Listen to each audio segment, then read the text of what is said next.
Welcome to the Impactful Leadership Show. I'm your host, Greg McDonough. John Lennon once said, "A dream you dream alone is only a dream. A dream you dream together is reality." Join me as we connect dreams to reality by chatting with innovators from around Washington, D.C. Our show is proudly sponsored by the D.C. chapter of the Entrepreneurial organization. This is the Impactful Leadership Show. Welcome to the Impactful Leadership Show. My name is Greg McDonough, your host. I'm the CEO of Blackburn Capital Advisors and the chapter president of the Washington, D.C. Entrepreneurs organization. Today's guest is a very successful and experienced entrepreneur, a trilingual traveler of the world, an EODC chapter board member, the co-founder of the Tasting Society, and also the co-founder of owner of The List, Olivier Meganck. Hey, Olivier. How's it going? Doing great. Nice to have you. Nice to be here virtually. So let's just jump right into it. Our focus on this show is leadership. And I'd be curious of what misconceptions you've seen in leadership. I think there are many, and you find yourself a little bit battling through all of those, but they also come a little bit as a blur. I think the ones that really speak out to me the most would be the way that your team looks up to you, maybe a bit, the glamorous lifestyle that everybody expects you have, and then, that very elusive leopard that we're always looking for, the work-life balance thing, that just, it's a tough one. Yeah, that last one certainly is. Let's dig in a little bit deeper into the team looks up to you. Explain that in a little bit more detail. So the way I'm looking at it like this, it's I will look up to my brother or my father or a friend's father, someone who is successful, but it's not my boss. It's not someone which I work for, and obviously I don't expect this from my employees, for them to look up to me and say, "Oh, you're my hero" and whatnot. I expect for them to obviously see what I'm doing and get motivation to further improve their workload and further improve, the way that they're contributing to the company. But I don't see it as them looking up to you as a hero, right? There's many heroes today in the world that we've seen coming on TV recently, which many people will look up to. But it's not the same thing when you're an employee working for an employer, and I don't see that being. I think that's a total misconception. You are a leader, and you're showing to everyone which is the path to move forward, and what is your idea that you would like to try and push forward to be able to make your product successful or to make your company successful. And your team needs to be on board with that. That does not necessarily mean that they look up to you. Interesting. I know through my experience of running businesses, and even prior to that, when I was an employee, I was an employee at Fannie Mae for many years, and I would always look up to my boss and the CFO and the CEO. And when I became a CFO and a CEO, it didn't feel as glamorous as I was making it out to be when I was that employee sitting in that cubicle. Correct. And I think very clear misconception of thinking that, oh yeah, once I'm up there, I've got it all rolling for me. I can go out for lunch for as long as I want and so on. But no, man, your responsibility is just double or triple or quadruple. And suddenly you're just not only working for yourself, you're also working for the people around you, and you're making sure that you keep those people, fed and the lights on and moving on and getting their kids through school and whatnot, and any other challenges that they may have. So the glamorous lifestyle, unfortunately, I think fizzles away the moment you start climbing up on the ladder. So, or maybe if you're at such a level that you have like 25 personal assistants, but that means then, you and I wouldn't be talking at that moment, right? I mean, I'd be stuck at somewhere on some island. I'll say, talk to my PA, do the recording with my PA, because then you'll have the glamorous lifestyle. But, that's the 1%, right? That's not us. That's what we work towards, right? Hopefully at some point, I don't know if all of us are going to get there, but yeah, we try. We might have our Instagram moments where we can, very nicely have skiing trips or whatnot and so on, and islands and so on, but those are shortly lived. It's not like you're living a glamorous lifestyle 24/7 all day long. That just doesn't happen. You also touched on work-life balance, and it's kind of an outcome of this glamorous lifestyle. Let's dig into the work-life balance a little bit deeper. Where have you, when you started your entrepreneurial path, what was your what was your belief of what your balance was going to be compared to what it was once you got into the thick of things? When I started off in my career, and I would still consider myself very young. I believe I am 27, although I am a couple of years more than that, a couple more than that. But no, when I started off in my career, the work-life balance didn't really exist. It wasn't really important. The important was, working, making a difference, getting something to grow, making money. That was the big thing on my agenda, right? So it was not necessarily like, I need to do this because I want to get there. It was, no, I want to make money and I want to grow and I want to do this and I want to understand and I want to, go as far as I can with whatever I have. And there were challenging moments at that time where you're like, I don't know how I'm going to, survive this. And by that, I mean, working till, I was based in China at that moment, and then, working till 2 or 3 a.m. because, Europe was, waking up later in the day. And so I would work a little bit longer with them. Then, cycle home in the middle of the night, although it was great, it was a safe city, not too far living. But then, waking up in the morning, totally kaput, and being back at the office by 10 o'clock, and then grinding the whole day again from my office. When I returned back to Uganda and further expanded my family business with my mother, then obviously the work-life balance came to the point where, I was picking up calls until midnight, 1 o'clock. Guy is stuck somewhere in Beirut or, Dubai or whatnot. He needs to fly out now, wake up your staff, manage all the expectations, manage all the clients, and the staff and everything else. And so, you basically just work 24/7. And then, my mother would always say, it's like, how hard did you work for those $20? Was it really a quick $20 or was it, a really hard earned $20? And then you realize that, your work-life balance is gone. But I don't think it really hit me until I became a father. And once I became a father, then you realize that, your priorities are not just to your business and to your employees, although they're a very important part of it and you feel very responsible for them. But then, the first year, I think as parents, many of us can relate. It's a total write-off. I mean, just mentally and physically, sleep-wise. I mean, I barely slept last night again. So the point is that, you realize that I need to start reorganizing my work-life balance and making sure that I give more to my family than I give to my business. But as an entrepreneur, you keep on wanting to give to your business because it's like, if I don't put water there, it doesn't grow. And then the flower needs to grow. So I need to keep on watering it. But that watering takes a lot of time. But then the family is growing and they're just there. They're just, pulling on your legs and saying, come, let's go play to the park. Let's do this, let's do that. I need to be fed. My diaper needs to be changed. I need to sleep. And then you're juggling everything. And I believe that the work-life balance is borderline a myth. You may get that, but you may get that much, much later in your life.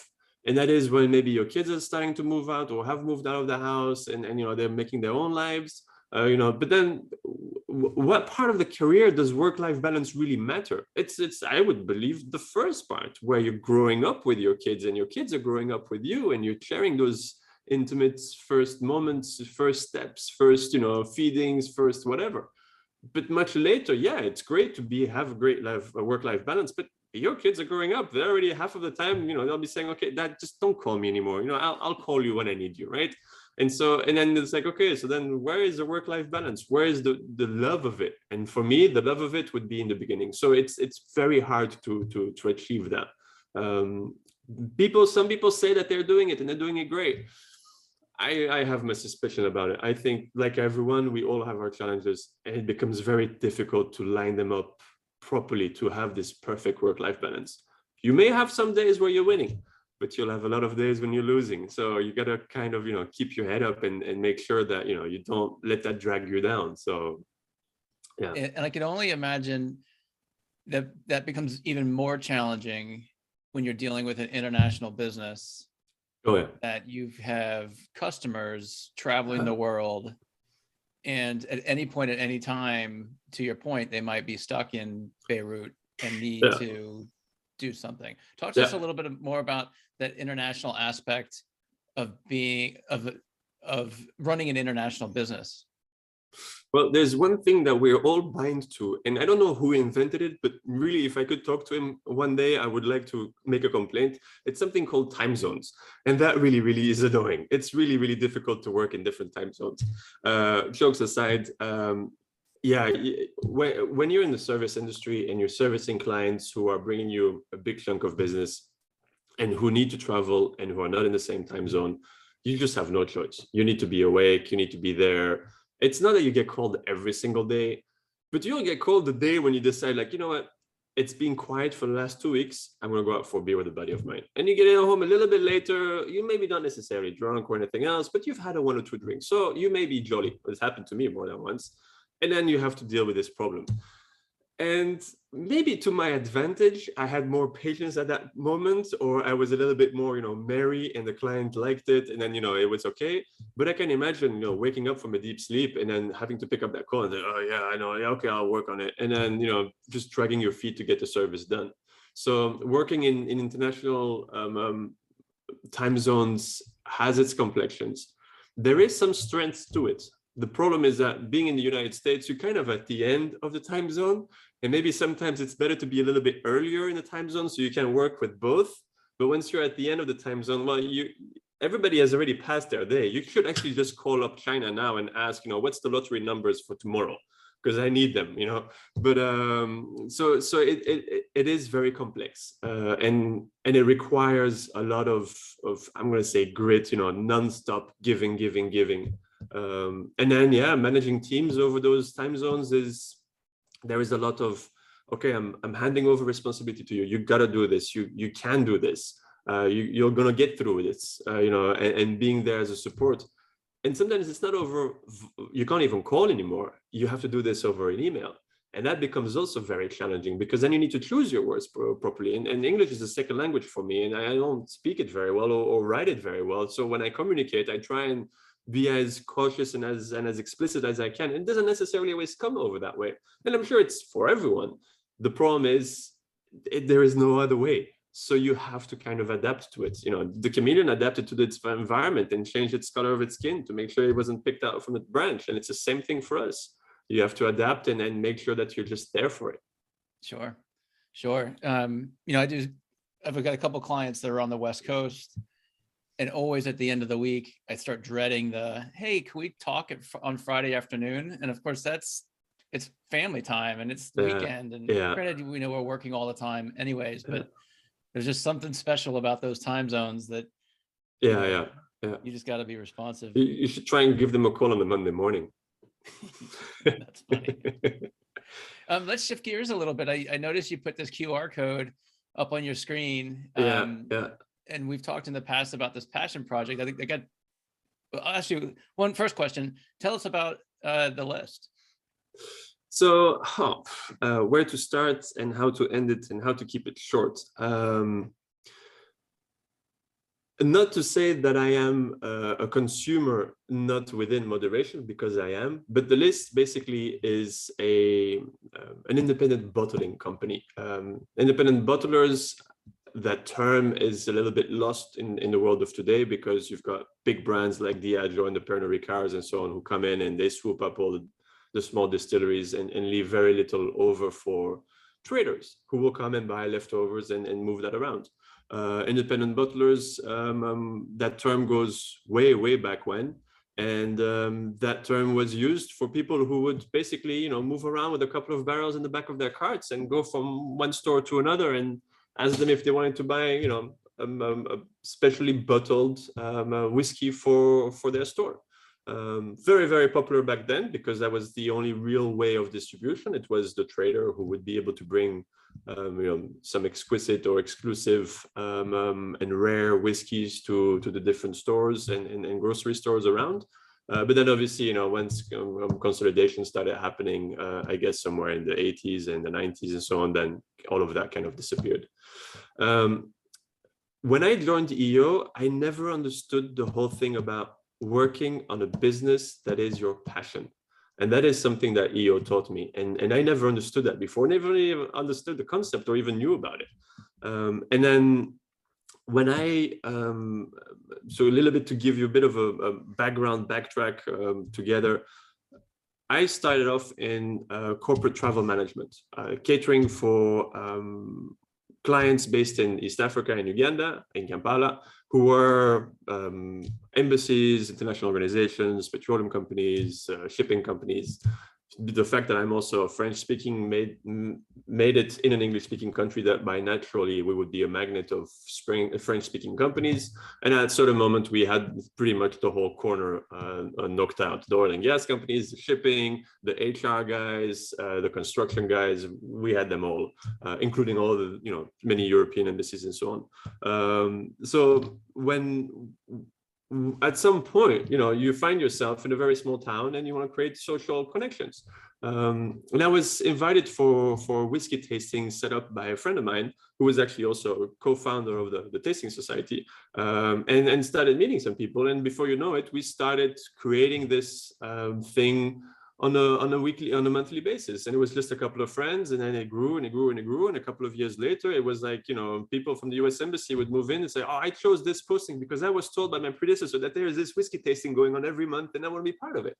And so they became part of their social calendar, right? So now in Uganda, people move in and move out. They just, it's a little bit like DC, right? You're here for a couple of years and then you'll move out because, job takes you elsewhere. It's a jumping board. But there specifically because of, the international organizations which fly in people, expatriates, and then they'll fly back out.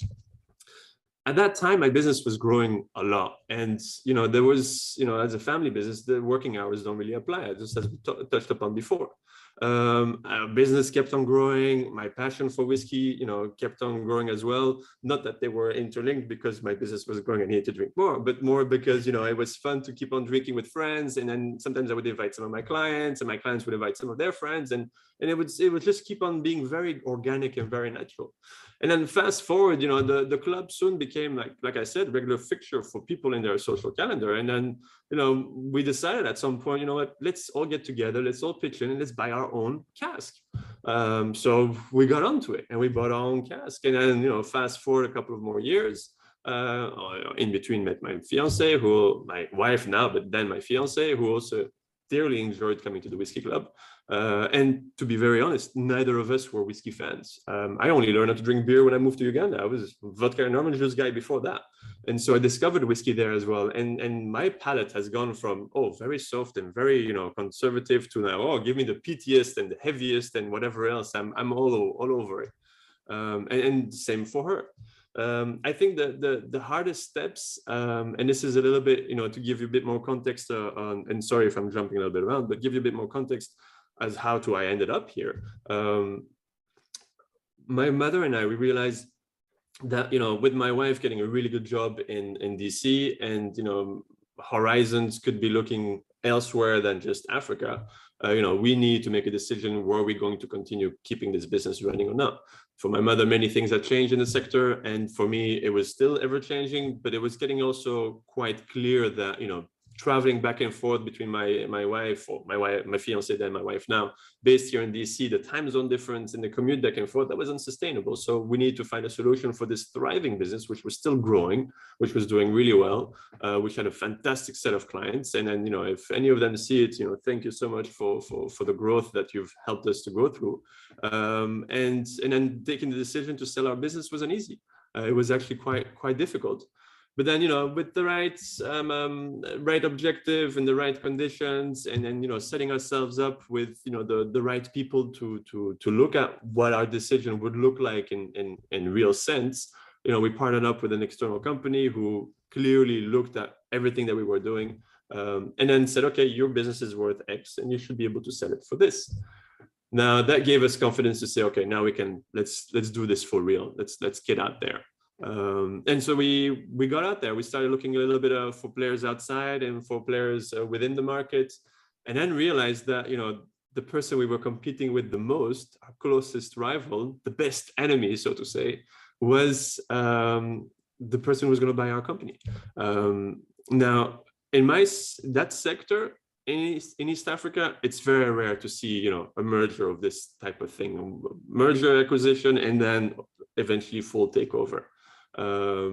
And I have to say hats off to him because he did it fully open, transparently, and so on, which is also still very rare in Africa. It's very hard to see that happening that way, because it's, there's stories happening all the time and there's no real structure around it. It's not like here where you can get away with stuff, right? Here you can't. Here you have to, you abide by the box. There the box is loose, I mean, you move the frame the way you want to. So at that moment, when I realized that I was going to be here more full time, and then I also realized that my business is getting sold and it's gone and I'm getting out. Good friend of mine, also a whiskey fan, approached me and said, you know what, let's start a luxury travel business together. And that luxury travel business will incorporate, whiskey enthusiasts, wine enthusiasts, and so on. And we'll do high-end African safaris and focus on bringing in, really exclusive spirits and wines and so on throughout their whole safari. And my partner had, still has this fantastic network in place in Uganda and East Africa. And I had, all the know-how. But then also I was based here in the US, where market for luxury travel was just booming at that moment. And then unfortunately, COVID hit, and all of those dreams just really went down the drain, and it was done. So this is a little bit the recap of how I've ended up here. But now, how did I end up with the list? Well, we still have this love for whiskey. We still have this love for independent bottling, and we thought that the first cask we did was such a fantastic event that we should continue doing this. So like anybody else, and then during the pandemic, we all decided to, my business partner and I decided to get on a couple of Zoom calls and started, brainstorming some ideas. And before you know it, the list was born. And it was really, really tough, because there was everything going on with the selling of the business, or the business being sold. Then there was still a little bit of handover, which carried on even throughout COVID, a couple of items. Then, the list was born. We started working on all the different items from start to end, which made it a lot of work. It was just the two of us, doing it straight from scratch. We're not going to hire anyone else. We're just going to do everything ourselves, because it was the cheapest, and we just wanted to make sure this was going to take off. Same time, became a dad for a second time. So that wasn't that was lovely and fantastic, but that didn't help to the mix of getting business done at the same time. And so, yeah, then at that moment, here is the list. Several months later, refine our practice based on the refined practice of whiskey bottling that we've already had in the past. Knowledge and experience that we accumulated through that. Here we are, doing this business and now selling our bottles a little bit all over the world. I've got clients in Europe, got clients in East Africa, naturally, got some clients here in the US, got a client in Papua New Guinea, all the way out there. If you hear me, you know who you are, and very, very happy to see, our bottles a little bit scattered all over the world. What you have to understand is that what we're doing is very normal. It's like selling, a painting or whatever. It's very straightforward. It's you buy, you sell, you buy, you sell. You as a consumer, you buy, you drink, and then you buy again and you drink. Where we're trying to differentiate ourselves is to try and see, okay, where do we get out the most from our passion? And it's to think really outside of the box. And I think that, looking at a little bit this one-way model that many of the other companies are doing, this is not what we want to do. We're trying to really make sure that the user experience is it's really fulfilled, that they enjoy what they're doing, that they keep on being engaged after they've bought that bottle with us, telling us how well they enjoyed it, and us telling how other people are enjoying it, and back and forth. And this is one of the QR codes here on the bottom is our Telegram channel. And this is where I get very often pictures sent over from clients all over the world. And then, they say, oh, I got a picture here of me drinking the bottle so-and-so, or I've landed and I'm going to use this, beautiful location to try out my whiskey. So if, you scan the code and you want to join, feel free. And then like you're really, Olivier, selling not just the product, but the experience. Correct. And the community aspect. Correct. Which then brings that stickiness and that customer loyalty and the really, creative way of building a brand. One of the things that you just mentioned as you were telling your story that I wrote down on my notes was, the selling your business and selling a family business. And I'd love to hear a little bit more around the emotion of, many of our audience are entrepreneurs, and depending on where they are in their life cycle, they could be contemplating a sale of their business, especially after the last 2 years of grinding it out and surviving. But it gets emotional, right? It's your baby. It's something you created. It's something your family had. It's something that's been passed down in a generation. Talk to me a little bit about the emotions that you were going through, or give some advice to those that are listening around the before, as you go into that transaction, or you go into that mindset of selling, and then the aftermath, kind of after you've done the deal and the dust is settled. When I broke the news to my team that we were going to sell, I was extremely emotional. I can still feel it in the pit of my stomach that, I'm gonna go through with this, and I'm gonna depart myself from this item that I love so much, that I've worked so hard for, and that I've loved to share with you, and I've seen you grow through it. Many of our staff were with us for many, many, many years, 10 years plus, very good staff retention. So it was very difficult to go through that motion. So I would say my advice there is that if you want to break the news and you're borderline emotional about it, don't break it, because you're going to be emotional about it. And that's a news that you cannot share with tears, or, having an emotional breakdown with it. That just doesn't happen. You need to have someone who can break that news to the team as clear and concise, and the same line of tone of voice and so on. And if you can't handle that, I would say don't do that. Now, when it comes through the transition itself, in our particular business, which is pretty much a borderline, middleman business, you're between the airlines and the clients, and then you're making sure that everybody gets served the right way. You need to do this quickly. You can't drag this out. So you need to have your plan in place to be able to transfer over as quickly as possible, because client retention is key. It's key to make sure that your business survives. And if you don't have that, forget it. You will lose out on your sale. And by the time you come down to the last calculation of exactly how much he or she owes you and how much you owe them, then there is that whole business depreciation, which has just happened because many clients have fled because it took too much time. And also staff retention, the know-how is critical. So you also want to make sure that they're covered as much as possible. As per the Ugandan Labor Act, we had to make sure we paid out all our staff the way they were supposed to be paid out, but we didn't need to pay out their seniority. So, if you would fire someone, you would have to pay, X amount of months because they've been working for so many years. We took it upon ourselves to do that, although we didn't have to. And it's not like a tax break or anything else. We didn't gain anything from it.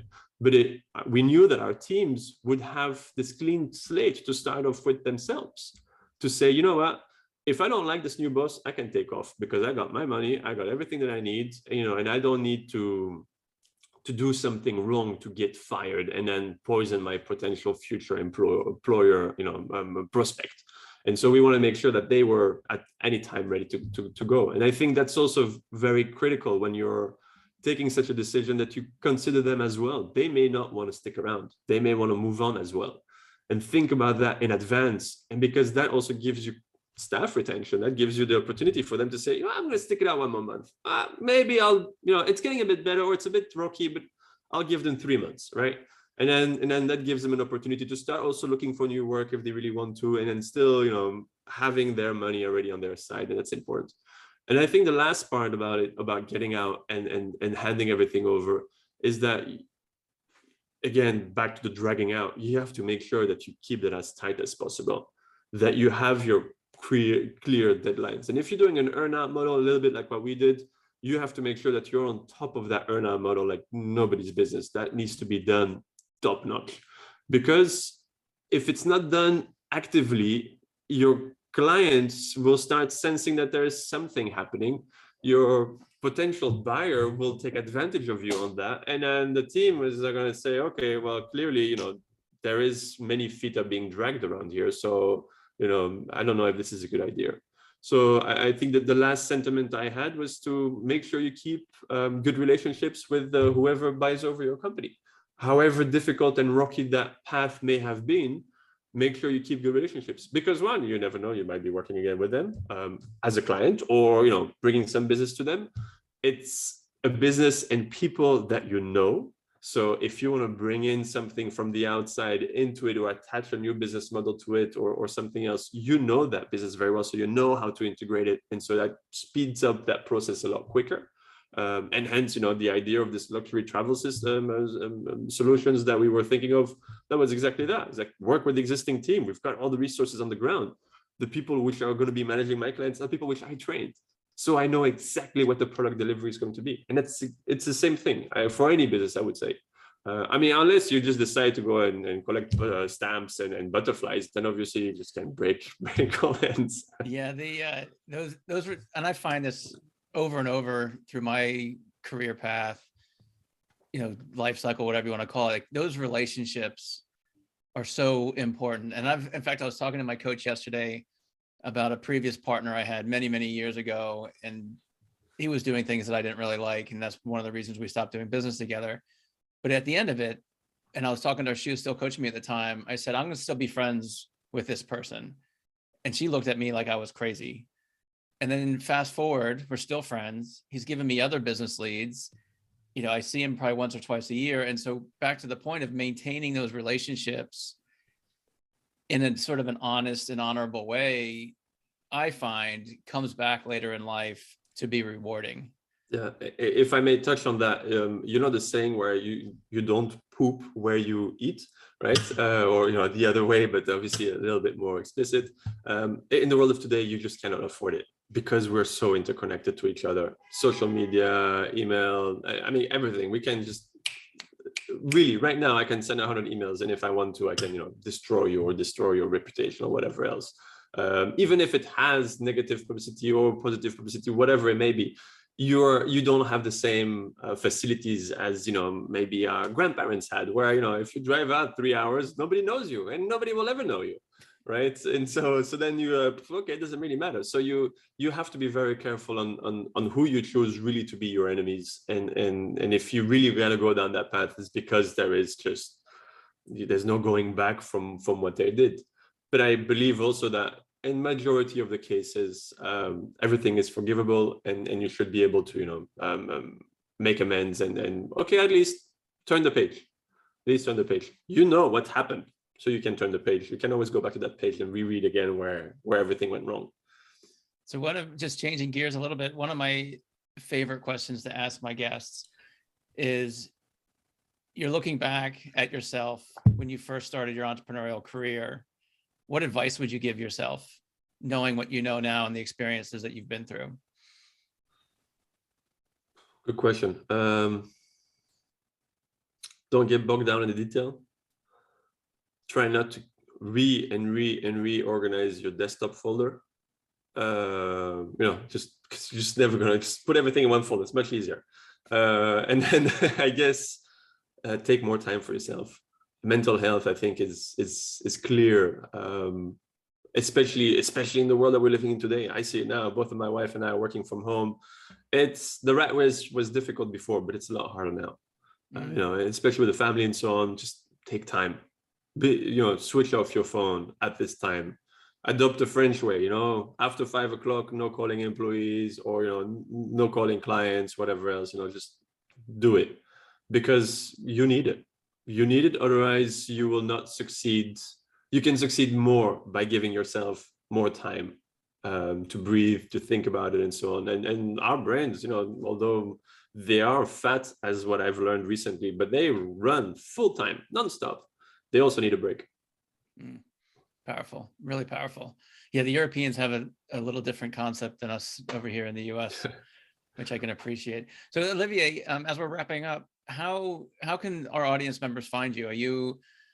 Which social media platforms are you on? Obviously, you got your QR code up that if somebody's watching this via video, mostly this is going to be consumed audibly. So where can our audience find you?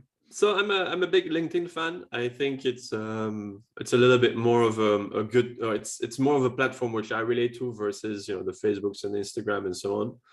Although you can find me on the other ones as well. But if you really want to engage with me, I think LinkedIn would be better. So the whole URL and then Olivier Meganck in one go. And then I'm a big convert to Telegram since I moved to the US. So I really enjoy Telegram and the channel itself. So you should be able to find me there as well. But otherwise, if you don't know where to find me, try and speak to the guy who spoke to me in this podcast or in this video. He will be able to tell you where to find me.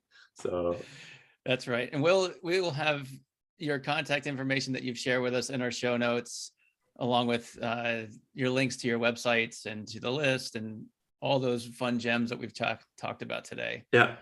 So Olivier, it's been great having you on the show. I wish you the best of luck with your new children, your baby children. I'm in the middle of that journey. My oldest is now 12, and I'm getting to the part where she's like, I really don't need you in my life. So enjoy those special moments that you're going through right now. Yeah. And hopefully you'll get some sleep. Yeah. Eventually. Yeah. So that's why the lighting is just right, so it doesn't show too much. So and that's a wrap, my friends. Thank you for spending your time with me. For show notes and other episodes, visit us at impactfulleadershipshow.com. One last food for thought: walk on with hope in your heart, and you'll never walk alone.